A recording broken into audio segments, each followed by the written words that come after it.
boa noite. Está começando pela rede CNT de televisão o Jogo do Poder, um espaço aberto para discussão política.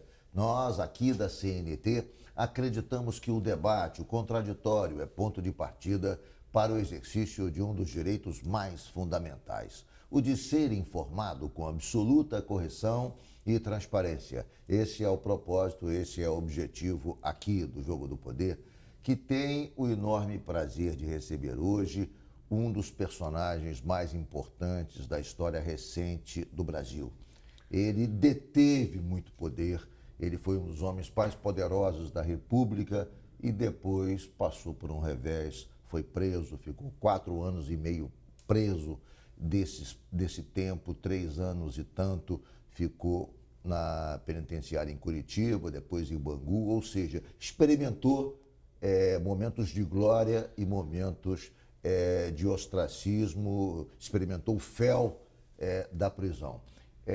E agora se recoloca, se reapresenta à vida pública. Eu falo do ex-deputado Eduardo Cunha. Boa noite, deputado. Boa noite, Ricardo. É um prazer enorme estar aqui com você. Muito obrigado pelo convite. É um prazer recebê-lo aqui no Jogo do Poder, nessa noite, nesse último programa de 2021.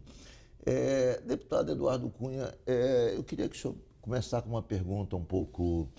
o senhor participou de tantos episódios, foi protagonista de tantas situações que alteraram o curso da história do Brasil, e ao mesmo tempo sofreu situações bastante duras, experimentou, como disse há pouco, o fel de ter ficado anos na prisão.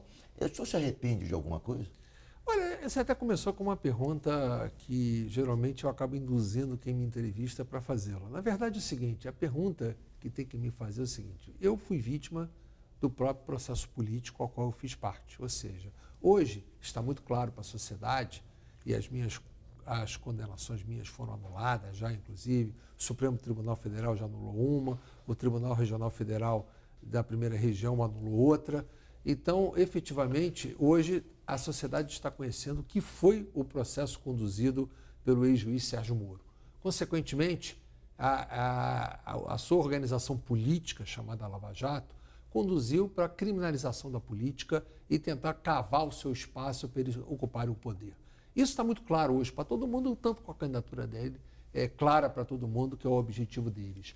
E, efetivamente, em função do que eu protagonizei, na verdade, eu fui vítima daquilo que o Moro tentou mostrar que ele não era, a sua imparcialidade. Para se mostrar imparcial, ele criou uma situação que eu era o contraponto ao PT, eu era o contraponto ao Lula preso.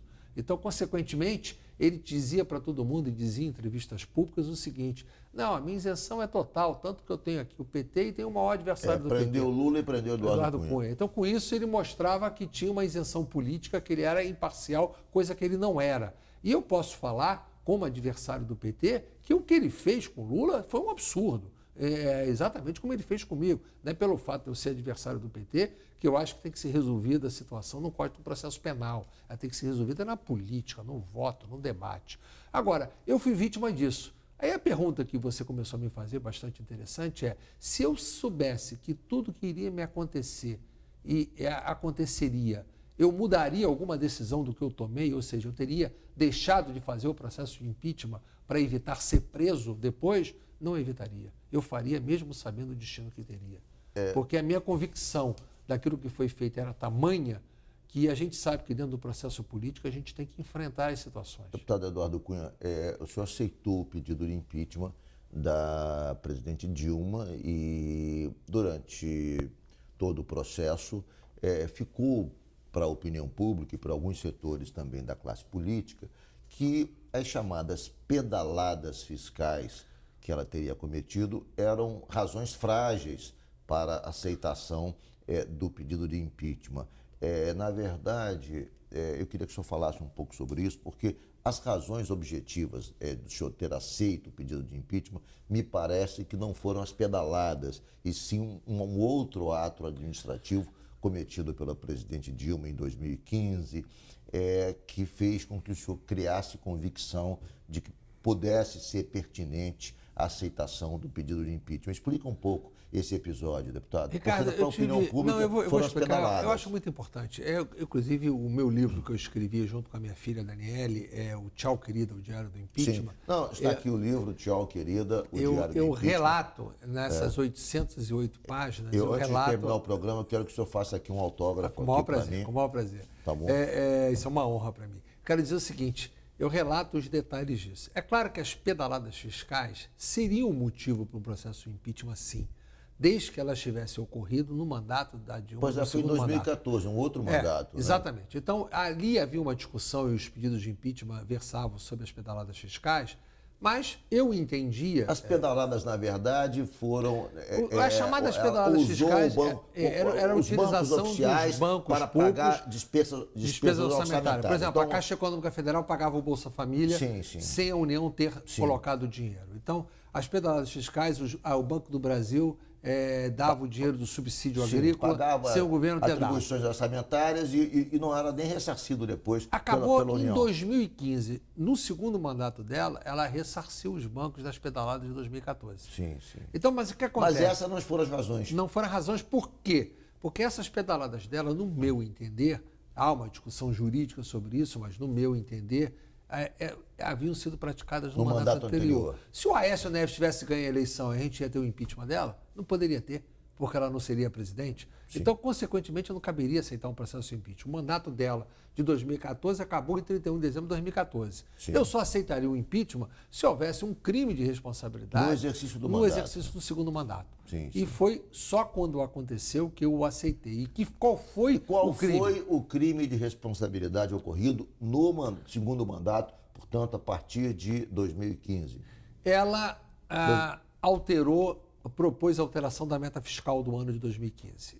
Em 2015, em julho de 2015, houve um projeto de lei... Mandou para o Congresso... Um PLN, um projeto de lei ao Congresso Nacional, alterando a meta fiscal. Só que, sem esperar o Congresso aprovar a meta, ela editou decretos de execução orçamentária como se a meta já tivesse sido alterada.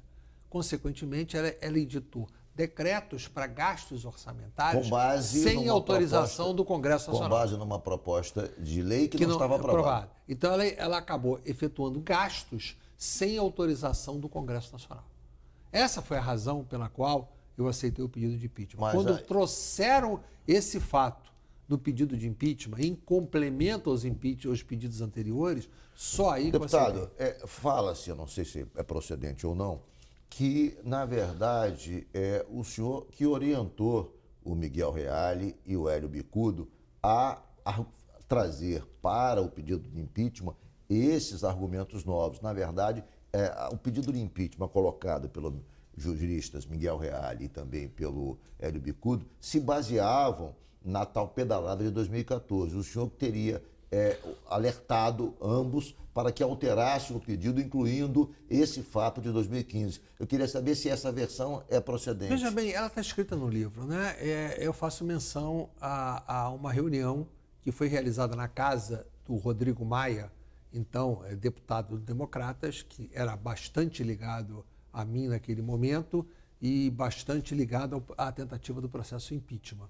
E mais o Carlos Sampaio, que era o líder do PSDB, e o Bruno Araújo, que era também, hoje é o presidente do PSDB, mas na época ele era o líder da oposição, na minoria no Congresso. E o que aconteceu? Nessa reunião, quando eles apresentaram, eu disse o seguinte: só tem possibilidade de a gente aceitar um pedido de impeachment se vocês trouxerem como complemento ao pedido já existente o crime praticado no exercício desse mandato. E aí eu mostrei o que tinha. A partir daí, coube ao Carlos Sampaio, junto com o Rodrigo Maia, com o Bruno Araújo, a verdadeira alteração do pedido de impeachment que foi levado, que eu acabei aceitando. O senhor cita o caso aí do deputado Rodrigo Maia, que foi presidente da Câmara, que sucedeu o senhor, mas como um elemento ativo do processo de impeachment. Sem dúvida, ou seja, sem dúvida. Ele teve participação ativa, que não parece isso muito, digamos, com o passar do tempo. Ele tentou fugir desse processo na medida em que ele tentou ele não encarna esse personagem de ativo, claro, digamos, articulador do impeachment. Porque ele passou a ter, na tentativa de fazer o sucessor dele, ele passou a querer ter o apoio do PT. Então ele tentou se desfigurar desse processo para se mostrar que ele podia estar aliado à esquerda. Só que, na verdade, ele foi um dos grandes ativos do processo impeachment. Ele não pode fugir desses fatos, que, na verdade, é o seguinte, ele partiu, inclusive, quando se tornou público essa parte do livro, para desmentir. E o Bruno Araújo, que é hoje o presidente do PSDB, confirmou. Ou seja, acabou ficando numa situação muito ruim até para ele, do ponto de vista público, a querer desmentir os fatos que estão relatados aí. Deputado, a despeito do senhor ter encontrado razões assim técnicas, objetivas para esse impeachment da presidente Dilma, é notório, é sabido, é claro, eu acho que é inconteste que as razões reais, as razões de fundo, eram as razões políticas. Essa tecnicalidade que foi encontrada para, digamos, dar forma legal ao processo de impeachment, na verdade, ela advém de um descontentamento político. Eu estou correto ou não? Você está absolutamente correto, mas a verdade é o seguinte, é importante a gente pontuar isso, e eu procuro trazer isso muito no livro. A banalização do processo impeachment que a gente vê hoje, todo mundo falando de impeachment, como a gente fala de digamos assim, um projeto normal no Congresso, como se fosse um ato corriqueiro, a gente corrompeu a vontade popular numa eleição. E não é só no Congresso, isso passou a ser aplicado no Brasil, sem falar na questão governadores, como aconteceu aqui no Rio. Em relação do impeachment do Witzel, que me parece que foi procedente, mas sem dúvida, há pedidos de impeachment... Foi procedente, mas enfim... Há pedidos de impeachment de prefeito, há pedidos de impeachment de governadores pelo Brasil todo, ou seja, coisa que não havia, digamos, aplicação tão frequente, tão a miúde, passou a existir após esse episódio. O impeachment foi banalizado. Ricardo, o que acontece é o seguinte, o processo de impeachment se transformou num voto de desconfiança do parlamento ao comandante, que é o tipo do parlamentarismo. E é o que eu defendo a entrada do parlamentarismo. Então, há quem diga que o processo de impeachment é um processo político, há quem diga que tem que ser um processo jurídico. Eu compactuo da ideia que tem que ser um processo jurídico e político. Se não tiver a causa jurídica, eu não posso dar curso à política. Mas eu posso ter qualquer causa jurídica. Se não tiver condição política, ele não vai andar.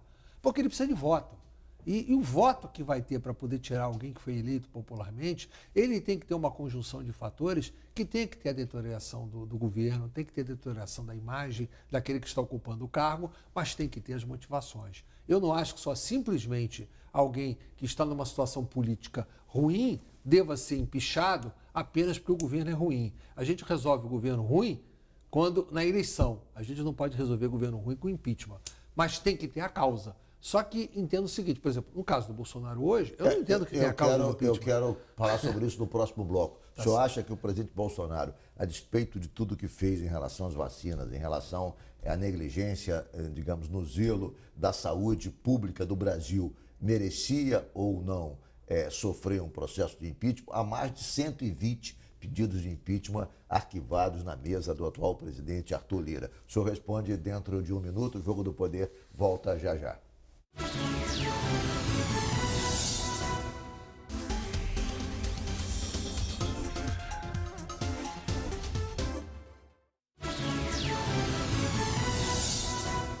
Nós voltamos com o Jogo do Poder, recebendo hoje o ex-deputado, o ex-presidente da Câmara dos Deputados, Eduardo Cunha, com quem estamos conversando sobre fatos relacionados ao seu livro, ao livro que ele lançou, Tchau Querida, o Diário do Impeachment, que foi lançado esse ano em várias capitais do Brasil. Deputado Eduardo Cunha, eu fiz uma pergunta no bloco anterior. Se o presidente Bolsonaro, com todo esse roteiro de equívocos e enganos e situações absurdas que praticou em relação à saúde pública no Brasil durante o processo da pandemia, com toda a negligência e negacionismo que houve no trato das vacinas para a população.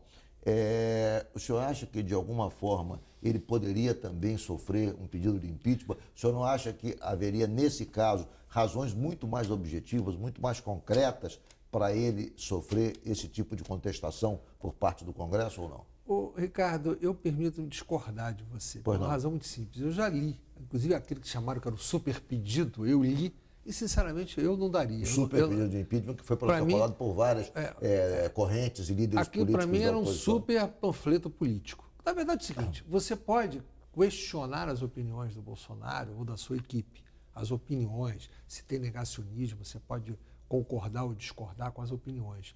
Mas os fatos e os atos praticados pelo governo, você não pode dizer que o governo negligenciou em vacina. Nós temos uma população percentualmente vacinada maior do que os Estados Unidos. Hoje. Não, mas hoje. Sim, mas essa é a situação atual. Que acontece... Eu estou falando no início da pandemia, que não se comprava vacina.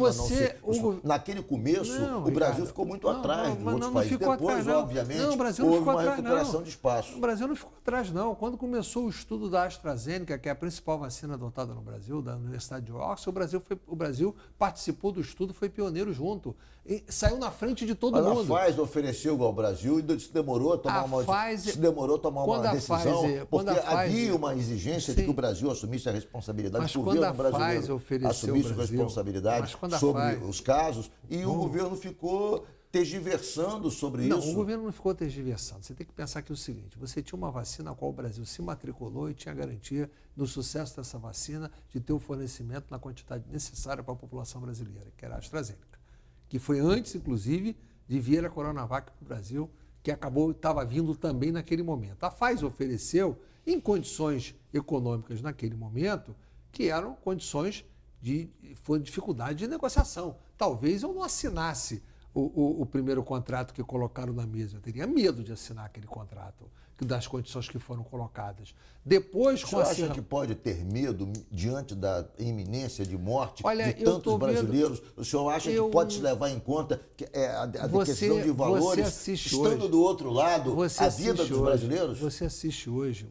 muitos gestores de saúde sendo responsabilizados com inquéritos e alguns até com operações policiais fortes, porque pagaram preços que hoje dizem são superfaturados por vários insumos e que na época todo mundo saía brigando a tapa para ter, com todo mundo cobrando sobrepreço, cheio de intermediário, com a própria China, que era a grande concentradora de fornecimento de insumo, colocando intermediários, vendendo para intermediários para ter preço mais caro. Hoje, quando você olha um teste rápido no preço que pagaram naquela época, o preço que tem hoje, você acha que o cara roubou. Então, a memória não vai ficar. Se você compra um negócio com preço absurdo, um ano depois, você vai pagar por isso. É claro que o gestor tem que pensar, ele já tinha vacina. Tanto que ainda assim ele acabou comprando a Pfizer e o volume de vacinação que o Brasil teve na frente dos outros países foi muito grande. A gente não pode dizer que efetivamente o Brasil teve, digamos assim, o Bolsonaro pode ter a opinião que ele tenha sobre as vacinas, pode propagar o que ele quiser, mas os atos administrativos de gestão não foram para impedir o brasileiro ter acesso à vacina. É completamente diferente o ato da palavra. A verborragia ou as opiniões às quais eu discordo das opiniões, mas os atos de gestão não foram isso. Se foi isso que o senhor está dizendo, por que razão, então, em todas as pesquisas de opinião realizadas ultimamente sobre o desempenho do governo e também durante a pandemia, no enfrentamento da doença, há um entendimento majoritário da população de que foi péssima a conduta do presidente? Ricardo, vamos ser francos aqui e analisar. Eu nunca vi na história do Brasil ter um governo tão contestado pela integralidade da mídia como é o governo do Bolsonaro. Você pode concordar ou discordar, eu posso concordar ou discordar, mas há quase que uma unanimidade. Você não acha, a não ser redes sociais que são favoráveis ao governo, algum órgão de mídia que não tenha trazido Bolsonaro genocida, Bolsonaro isso, o tempo inteiro. A CPI, que foi um picadeiro político, a tal ponto que ela acabou de perder a credibilidade. Mas toda CPI quanto os tem três natureza política. Mas quando você pega os três expoentes da CPI estarem no jantar de confraternização do lançamento da candidatura do Lula, já mostra a credibilidade que pode ter a atuação que eles tiveram. Mas não foi um jantar de lançamento, foi um jantar do grupo Prerrogativas. Não importa, mas estavam lá. Era um jantar que virou o lançamento do Lula. Sim. E eles estavam lá, os três da CPI. Eles jogaram fora a credibilidade do processo que eles conduziram. Aquilo foi uma picadeira. A CPI foi feita com a finalidade e virou outra. Virou uma CPI para tentar fazer uma CPI do fim do mundo de tudo que era possível fazer contra o governo. Essa que é a realidade. Eu digo a você, eu não concordo com grande parte dos atos que foram praticados pelo governo, não. Eu não estou fazendo... O senhor discorda do que, por exemplo? Das opiniões do Bolsonaro, sou negacionista, eu sou favorável à utilização de máscara, distanciamento social, sou favorável à vacina de qualquer momento, tanto que eu já tomei 3 doses, inclusive a de reforço.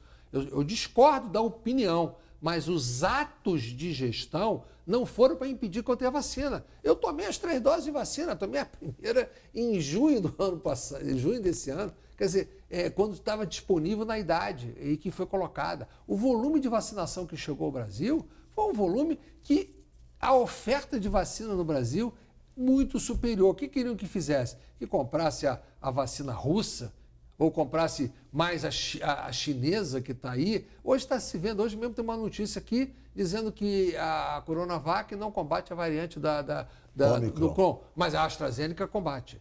Então o que significa o seguinte? O Brasil acertou, porque desde o início ele foi com a AstraZeneca. Foi até feita com, acho que o Mandetta não era o ministro da Saúde. Não encontra nada, não. Foi um ato que o Brasil praticou. Acho que não foi nem o Mandetta, acho que o Nelson Taik que entrou em seguida. Mas, enfim, foi feito no início da pandemia. O Brasil tomou atitude. O senhor falou que discorda de algumas coisas. Eu queria saber se o senhor concorda ou discorda das opiniões que foram exaradas, emitidas pelo presidente e também pelo seu grupo político, pelo seu entorno político.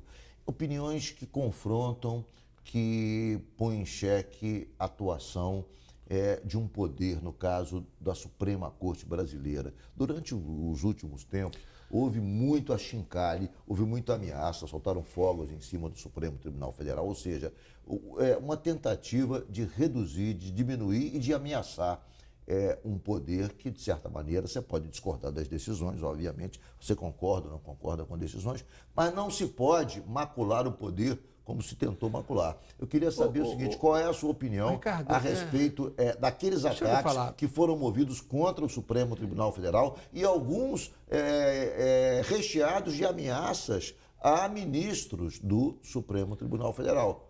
Não, obviamente que eu sou contra qualquer contestação dessa natureza. Isso aí não precisa nem se colocar. E eu posso falar com autoridade, porque ninguém foi mais vítima da atuação do Supremo Tribunal Federal do que eu.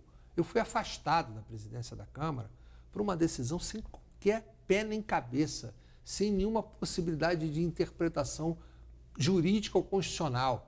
Eu fui afastado da presidência do mandato de deputado. Depois foi cassado pela Câmara. Não, cassado pela Câmara é um outro problema, é um processo político dentro da Câmara. Estou falando que eu fui afastado antes pelo Supremo, isso é que levou à minha cassação. O que acontece?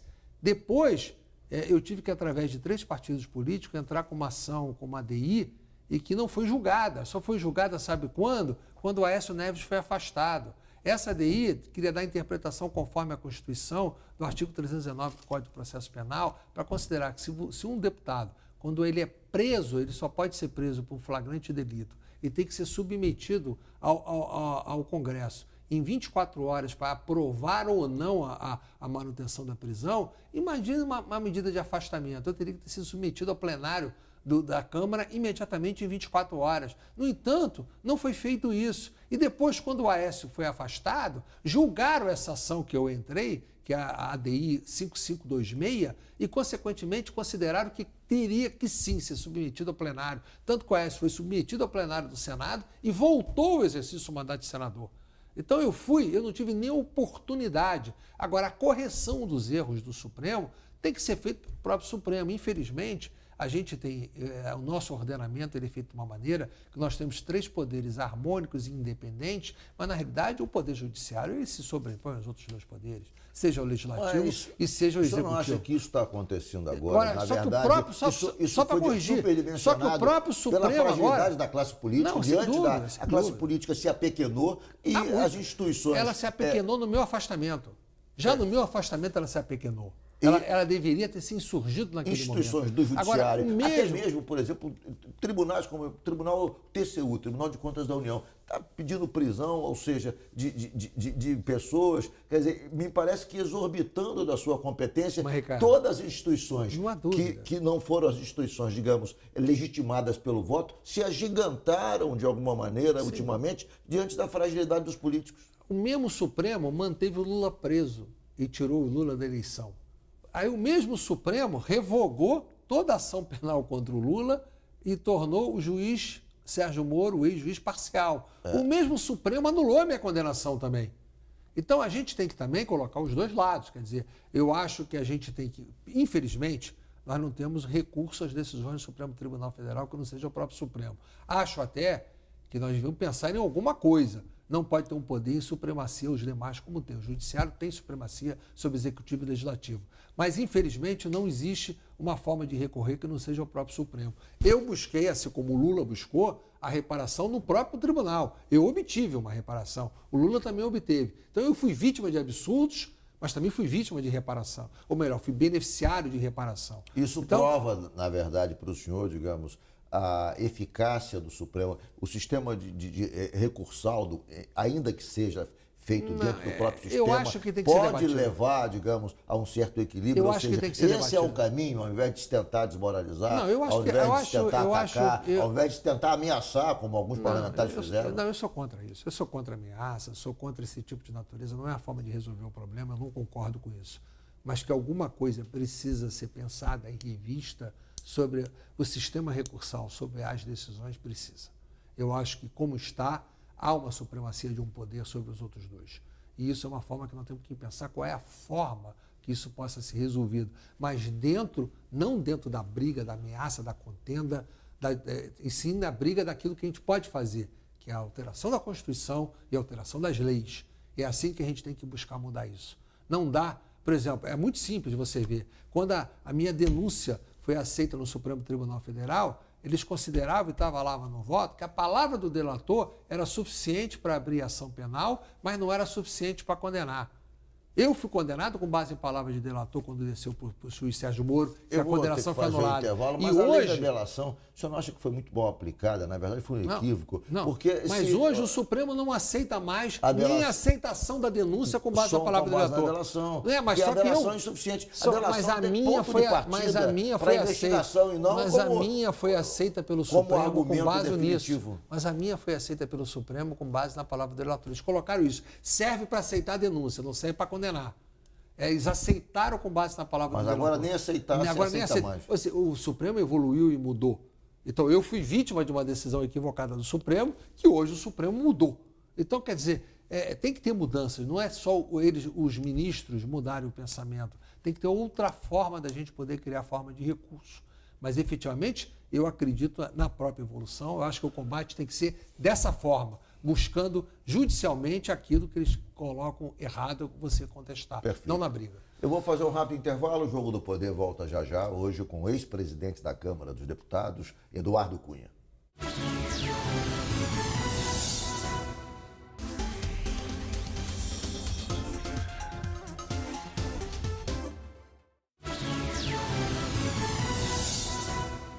Voltamos com o Jogo do Poder, recebendo hoje o ex-presidente da Câmara dos Deputados, Eduardo Cunha. Eduardo, eu queria falar um pouco sobre essa fase um pouco mais complicada da sua vida, menos feliz, digamos assim, infeliz, que foi a desdita de passar 3 anos e 4 anos preso, 3 anos e meio exatamente recolhido num presídio, em 2 presídios. Eu queria saber como é que foi essa rotina. Você que deteve tanto poder, você que foi o presidente da Câmara, você que, enfim, era um dos homens que mais mandava no Brasil, depois viveu a experiência de ficar recolhido num presídio. Como é que foi isso para você? Como é que você recebeu? Como é que foi, digamos, que você acolheu? Que tipo de análise você faz desse período de sofrimento? Olha, Ricardo, eu fiz uma opção de vida depois que eu tive a minha liberdade, de que efetivamente eu não ia transformar o meu período de prisão como memórias de cárcere para ser debatido, porque eu acho que eu me comportava e era um preso político. Então, consequentemente, como preso político, eu tratei a situação como tal. E como eu sou uma pessoa cristã, muito devota a Deus, e eu simplesmente entendia que havia e haveria um momento disso ser restaurado. E que eu não iria perder absolutamente nada, que Deus iria me repor tudo, inclusive no tempo de vida, assim como a Bíblia fala, um rei em Israel, que ele havia sido comunicado que ele iria morrer, e ele orou a Deus, e Deus concedeu a ele mais 15 anos de vida. E, consequentemente, o rei Ezequias, consequentemente, eu entendo que a mim foi me dado os mais 15 anos de vida que Deus deu ao rei Ezequias. Então, consequentemente, se eu fiquei 4, ainda ganhei 11. Então, efetivamente, eu interpreto dessa maneira. Mas foi difícil lá dentro, a rotina? Você que vivia, quer dizer, com tanto poder, você que vivia... O poder nunca me inebriou. Eu nunca fui diferente no exercício do poder do que na falta do poder. A gente sabe que o poder ele é transitório e ele é efêmero. Quem vive do poder, ou que vive em função do poder, efetivamente vai sofrer muito, mas não é o meu caso. Então, para mim, ter ou não ter poder é uma conjuntura momentânea que você obteve e você perdeu. Isso é normal. Então, eu sou uma pessoa natural, simples no trato, então eu não tenho muita dificuldade de me adaptar à falta de poder. O problema ali... se adaptar àquela situação da prisão, que é muito querido, diferente de só perder o poder. Mas é claro que são situações extremamente humilhantes, principalmente com o grande problema disso aí, é o que causa a sua família. O mal que eles fazem para as famílias de pessoas que foram afetadas por essa organização política comandada pelo ex-juiz Sérgio Moro, é que efetivamente, certamente, eles prejudicaram muitas famílias no nosso país. E eles vão pagar o preço deles no seu devido momento por isso. Mas Como é que era o seu convívio com os seus colegas de cela? O senhor foi, Normal. por exemplo, colega do Vacari, que é ex-tesoureiro do PT. O senhor conviveu com o Zé Dirceu na prisão em Curitiba. Como é que era essa convivência depois do impeachment, por exemplo, com o Zé Dirceu? Nenhum problema. Pelo contrário, conversávamos tranquilamente, debatíamos a conjuntura naturalmente com a maior tranquilidade. Você e Zé Dirceu? Eu, Zé Dirceu, Vacari, todos que lá estavam, sem problema nenhum. Quer dizer, o convívio perfeito, não tem o que falar e duvido que eles tenham o que falar com relação a mim. E, efetivamente... Digamos, a divergência política fora dali não contaminou a relação de vocês dentro da prisão? É óbvio que não, até porque todos estão numa situação que sabem que a situação ela é política. E todos o sofrem porque está de um lado, outro sofre porque está do outro. Então, consequentemente, a gente sabe que ele está sofrendo por política e eu estou sofrendo pela política. O fato de a gente ter divergência política não significa que, na situação que nós fomos vítimas, nós não sejamos solidários nessa situação. Então, havia solidariedade entre vocês na prisão? Claro que havia. Como todos que lá estavam, que foram vítimas dessa organização política. A gente você pegando as peças, e eu tinha o cuidado de ver muitas delas, porque eu sempre cuidava da minha própria defesa, e eles mesmos, os outros que lá estavam, às vezes me pediam opinião sobre as peças de defesa, sobre as peças de acusação. Vocês trocavam opinião? Você que se Sim, especializou muito nisso? Eu lia muito as peças de acusação contra eles, contra os próprios petistas, contra Zé Dirceu, contra Vacari, contra Você deu alguma sugestão para a defesa deles? Várias sugestões, como recebia deles, para mostrar os absurdos que estavam sendo praticados. Mas Como eu li peças... Você deu sugestão a Zé Dirceu ou deu sugestão a Vacari? Eu dei sugestão a todos. Você se lembra de alguma sugestão importante? Não me lembro. São detalhes técnicos do processo que a gente viu os absurdos que estavam sendo tidos de decisões. Então, sem nenhuma prova, algumas coisas assim, sem pé nem cabeça, como a maioria daqueles processos que tem lá, não havia prova nenhuma, só palavra de delator, enfim, não havia prova. Só que isso não era relevante para Moro. Moro relevante era o seu processo político. Moro, você tinha um prazo para entrega de alegação final. No meu caso, por exemplo, eu entreguei as alegações finais à meia-noite de uma segunda-feira, na quarta-feira da hora do almoço eu já tinha sentença. Isso não existe. Você entregar 200 páginas de uma alegação final à meia-noite de uma segunda-feira... Era um projeto político. Óbvio, né? A sentença já estava pronta. Tanto é que ele é candidato e Deltan Dallagnol, seu braço direito, também as condenações dele foram anuladas. As condenações dele pela incompetência, não. Na verdade, ele fazia a prevenção de várias ações, levando para Curitiba de maneira irregular. Não havia por que várias ações tramitarem em Curitiba. Isso eu não preciso nem eu falar, porque isso já é público e está sendo colocado e está sendo anulado tudo em cascata. Então, eu respondendo objetivamente a você, eu diria o seguinte: foi um momento difícil, não há dúvida nenhuma, obviamente que é um momento difícil, mas a qual eu me comportei sabendo que aquilo era uma prisão política. E que você não conseguia revogar, porque era quase que uma cadeia de comando entre o Tribunal Regional do Paraná, mesmo no STJ. TRF4, né? Aquilo era uma cadeia que confirmava tudo. Aquilo era quase que um braço da organização política do Moro. Então, você não conseguia revogar, não havia argumentos jurídicos e técnicos que você revogasse, porque Porque aquilo o era que um processo prevalecia o político. entendimento político que Desse, vocês óbvio. deveriam Ficar estar preso e presos. acabou. Não tem razão, né? Tem que estar preso e acabou, não tem motivo, vai ficar preso e acabou.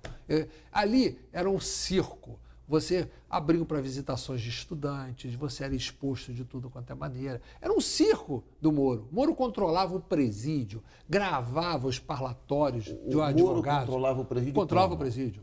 Ele controlava Mas o ele não presídio. tinha competência para Tinha, isso? mas não tinha, mas controlava. Ele controlava várias Como é que isso ficava penais. claro que ele Não sei. controlava o presídio? As gravações, os próprios dirigentes dos presídios falavam das interferências que tinham. Ele sabia exatamente quais os advogados que te visitavam. Ele controlava. No seu caso especificamente? Não tenho dúvida. Ele sabia, ele gravava as suas conversas havia com o gravação advogado? de conversas no parlatório com o advogado. Das suas A minha conversas de com o todos, advogado? de todos que estavam no grupo da Lava Jato. É assim que funcionava. Então aquilo ali era uma coisa que precisa, eu acho que saiu até agora. Ainda é muito pouco do que tem para sair. O que tem para sair? O que o senhor pode me revelar de Não, eu não pra posso sair? revelar, eu não tenho dúvida que tem mais para sair. Até das próprias conversas da Vaza Jato. Do Intercept, Vaza Jato. A que o Vaza Intercept Jato, publicou isso. E até as conversas foram da Vaza vazadas. Jato, com certeza absoluta, tem muita coisa para vazar ainda. A promiscuidade entre o Moro e os procuradores. Os policiais e tudo que estava daquela organização política. Moro, se Eu fosse lembro de usar... um episódio que Eu escrevo isso no juiz do livro. TRF4 chegou a liberar o presidente Lula, concedeu uma liminar, e ele conseguiu, mesmo estando de férias em Portugal, impedir que o delegado responsável da Polícia Federal isso é um dos liberasse. exemplos. Isso é um dos exemplos de que, como tudo era concatenado. Eu coloco no livro vários. Eu diria para você o seguinte: a organização política do Moro, se fosse seguir os preceitos que ele usou contra aqueles que ele levou para lá, ele estaria condenado, ele, toda a organização, presa preventivamente, condenado e pagando pelos crimes. O ministro Gilmar Mendes, semana passada, deu uma declaração mais ou menos nesses termos, dizendo assim: será que será que o juiz Sérgio Moro mandaria prender o consultor Sérgio Moro. Claro, porque ele Moro? lá foi trabalhar na empresa que ele trabalhava na recuperação judicial do Odebrecht. Exatamente. Não, ele acabou de sair do Ministério da Justiça, ele foi fazer um parecer para uma empresa que enfrentava uma disputa contra a Vale do Rio Doce no exterior, um parecer que ele vendeu por uma fortuna, que talvez com 3 anos de juízo ele não ganhasse o que ele ganhou naquele parecer, contra os interesses nacionais. Então a gente só assiste isso. O Sérgio Moro tem uma história nebulosa, que ainda muitas coisas vão aparecer. E essa história nebulosa, a cada dia que passa, vai ficar mais claro para a população. Você acha que ele estava em interesse dos Estados Unidos para, na verdade, implodir as grandes empresas nacionais? Porque, repare bem, a Lava Jato fez acabar a JBS, Ricardo, a Lava Jato... Não, a JBS até que não, que a JBS até cresceu depois. A JBS, você Mas tem sofreu ali... Não, você tem ali a JBS, então, assim, você tem criminosos comandando a JBS, dono da JBS. É um pouquinho pior. Aqui nós temos marginais. Mas teve problema. E esses marginais saíram impunes. Aquilo ali para poder atacar outras pessoas. Ali são marginais. Esses marginais estão impunes. Mas eu digo o seguinte... Mas, de qualquer maneira, a JBF, que era a maior produtora de proteína animal do Brasil, não sofreu um revés naquele momento. E depois a Odebrecht praticamente faliu. Se você for... A Odebrecht tem problema sério. Não, ele quebrou, mas eu digo o seguinte, eu não vou dizer para você que havia uma conspiração com os Estados Unidos, que o Moro atuava com os Estados Unidos, ou que recebia para isso.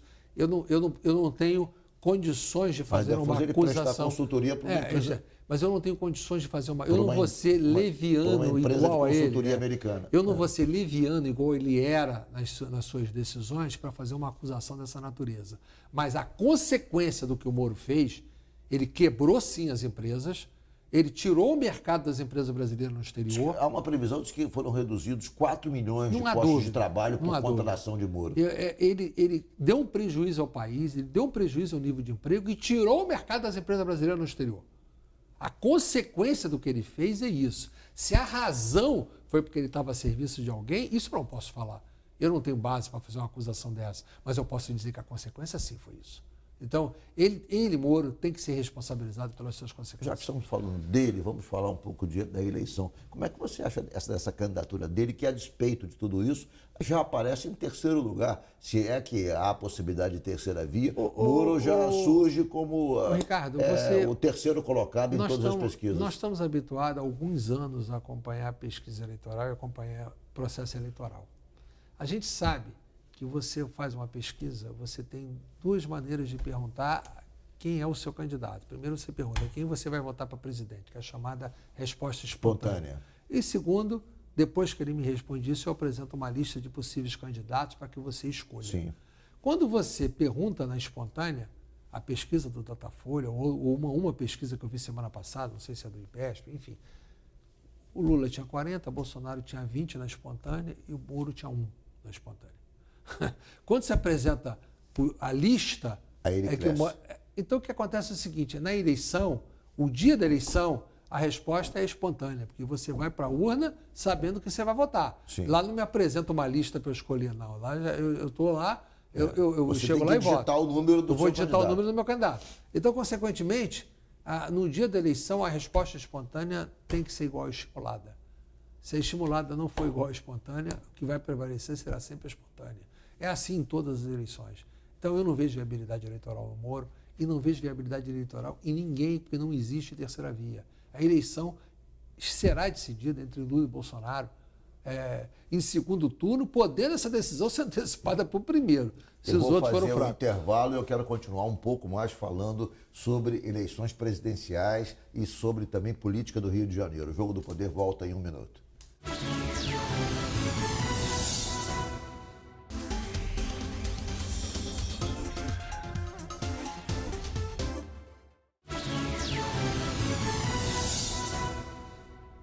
Nós voltamos com o Jogo do Poder, recebendo hoje o ex-presidente da Câmara dos Deputados, Eduardo Cunha, e estamos discutindo a conjuntura política nacional, estamos rememorando tudo o que aconteceu nos últimos tempos na história recente do país, em que ele foi um dos protagonistas principais dos últimos tempos.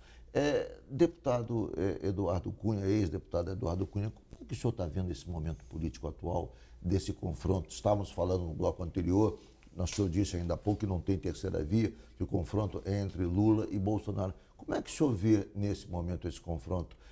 Todas as pesquisas mostram uma vantagem consolidada do presidente Lula em relação a Bolsonaro, do ex-presidente Lula em relação a Bolsonaro. Em algumas pesquisas ele tem mais do que o dobro de Bolsonaro, inclusive na do IBESP. Como é que o senhor vê esse quadro? O senhor acha que ele é um quadro ainda não definitivo?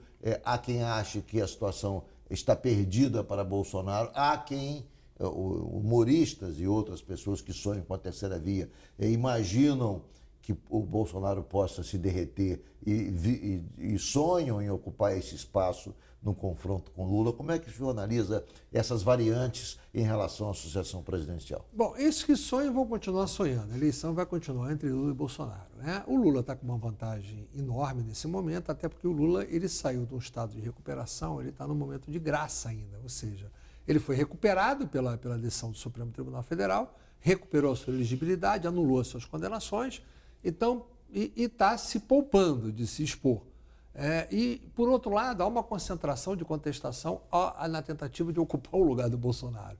Não só a mídia, como também os outros que tentam essa chamada terceira via, que não vai existir, que aumentam o desgaste do próprio Bolsonaro na tentativa de tirar o Bolsonaro. Então, eu diria que o Bolsonaro está, nesse momento, no seu pior momento. Mas não vejo a menor possibilidade de ser afetada a sua situação dele estar no segundo turno. Você acha que agora o auxílio emergencial de R$400 vai ajudá-lo? Pode ajudar, mas o que acontece é o seguinte, é que isso eu falo muito no livro, a história é a mesma, você tem o PT e o anti-PT. O que está acontecendo... Mas o antipetismo, de acordo com as pesquisas, foi reduzido muito. Não é que foi reduzido, aí que está o segredo da história, é que você está criando o anti-bolsonarismo. E o que vai decidir essa eleição é se o antibolsonarismo ele é maior que o antipetismo, ou se o antipetismo é maior que o antibolsonarismo. Você não vai ter uma eleição que ninguém vai ganhar. Você vai ter uma eleição que, quando terminar a eleição, ao invés de você estar achando que você está com a esperança no país sendo renovada, você vai estar com a sensação de alívio de ter se livrado daquele que você menos queria.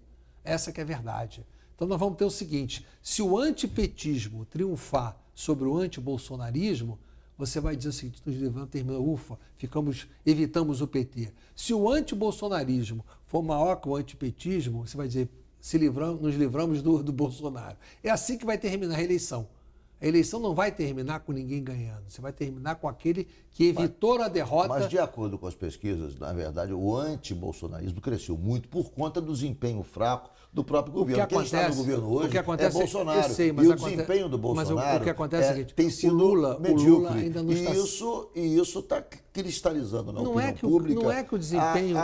o entendimento de que ele não deva continuar. E aí cresce o antibolsonarismo. Não é que o desempenho do Bolsonaro esteja sendo pífio. O que está acontecendo é que nós estamos vivendo 2 dos 3 anos de mandato na pandemia.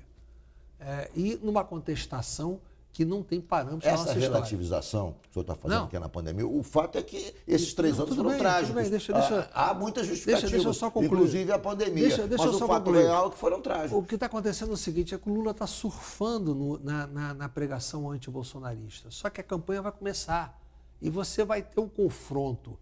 A rejeição do PT, ela vai voltar ao patamar que ela estava antes. Você acha? Não tenho dúvida. Isso eu não tenho dúvida. O enfrentamento de campanha vai fazer com que isso aconteça. O que vai decidir, não estou dizendo a você que o Bolsonaro vai ganhar a eleição por causa disso. O que vai acontecer é o seguinte, a eleição ela vai ser decidida por detalhes.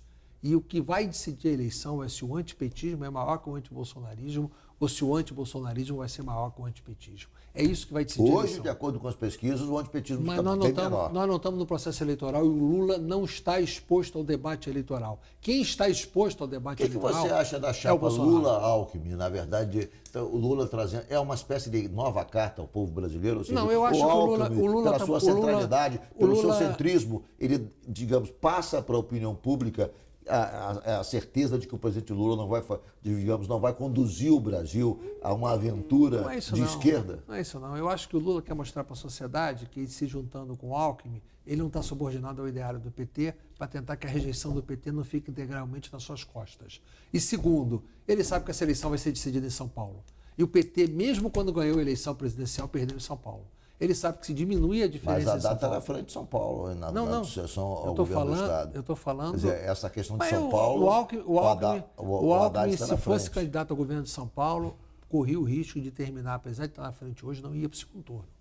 Segundo turno em São Paulo, a máquina do PSDB no governo do Estado é muito forte e o pingo de oposição não seria do Alckmin. Quando começar o processo eleitoral em São Paulo, você pode olhar e o Alckmin não é bobo, ele sabe disso. Ele já teve desse lado da máquina. Ele sabe que o segundo turno em São Paulo vai ficar entre o PT ou o Márcio França, se for o candidato deles, com o Rodrigo Garcia. Não será entre eles. Vamos falar um pouco do Rio de Janeiro, deputado. O senhor vai ser candidato a deputado estadual, federal de novo. O senhor vai ser candidato pelo Rio? Eu vou ser candidato para São Paulo. Pelo Rio vem a minha filha, Dani Cunha.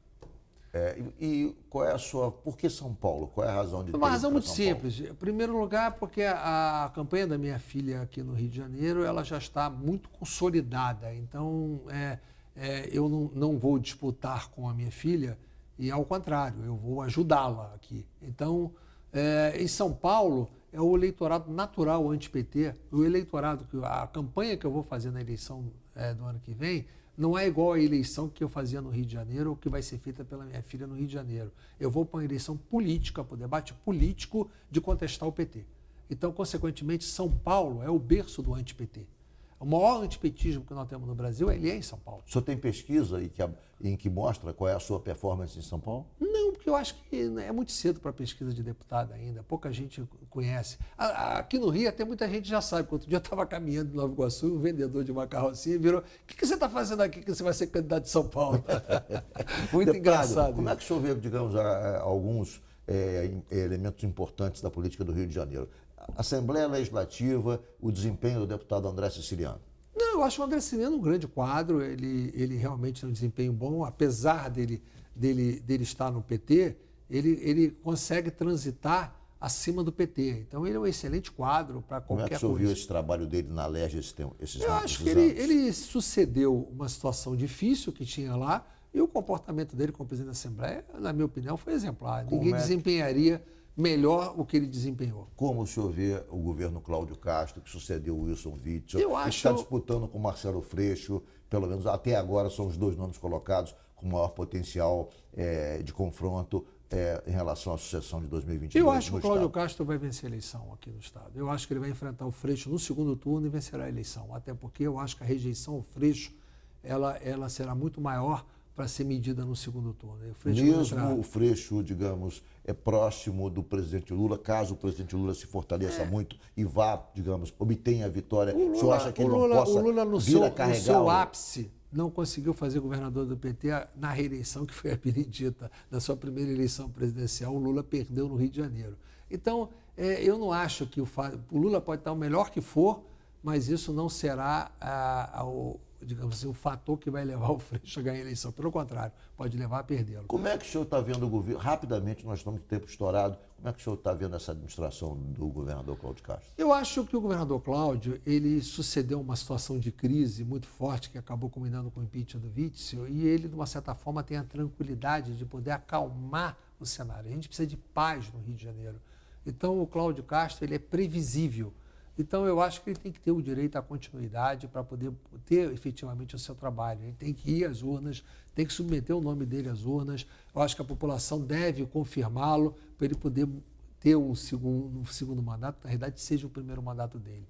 Dentro da crise que nós Você acha vivemos... que vai funcionar essa ampla aliança que ele está construindo com 16 partidos? É porque o adversário dele será o Freixo, né? Então, nós estamos justamente por isso. Ele está vencendo na eleição na política. Então, a eleição de governador, ela é política. A eleição de presidente, ela tem um componente da independência, mas a de governador, ela é conjunção política. Dificilmente alguém que arma uma aliança, como ele está armando no Rio de Janeiro, perde uma eleição. Porque os candidatos a deputados, todos que vão trabalhar nas suas dobradas, todos vão trabalhar para essa aliança. Consequentemente, ele leva uma vantagem enorme sobre isso. Deputado, muito obrigado pela entrevista, foi um prazer enorme. Eu vou passar aqui o livro para o senhor fazer um autógrafo para mim do Tchau, Querida. Está aqui, vai ser um prazer recebê-lo. Vamos aí. Foi um prazer recebê-lo nessa noite aqui no Jogo do Poder. Nós teríamos muitos assuntos ainda que não conseguimos abordar durante o programa, porque realmente o senhor foi protagonista de tanta coisa nos últimos tempos que não dá para esgotar todos os assuntos num único programa. Eu espero que a gente possa marcar outros programas para continuar essa conversa. Foi um prazer recebê-lo. Prazer, Tarê. Sempre às ordens. Muito obrigado pela audiência, muito obrigado pela paciência de nos aturar aqui. Muito obrigado mais uma vez, obrigado a você que nos acompanhou de casa. O Jogo do Poder volta no próximo domingo, sempre às 10h30 da noite. Tenham todos um bom Natal, tenham todos um bom ano de 2022. Tenham todos também um bom final de domingo, uma boa semana. E voltamos no próximo domingo, sempre às 10h30. Até lá.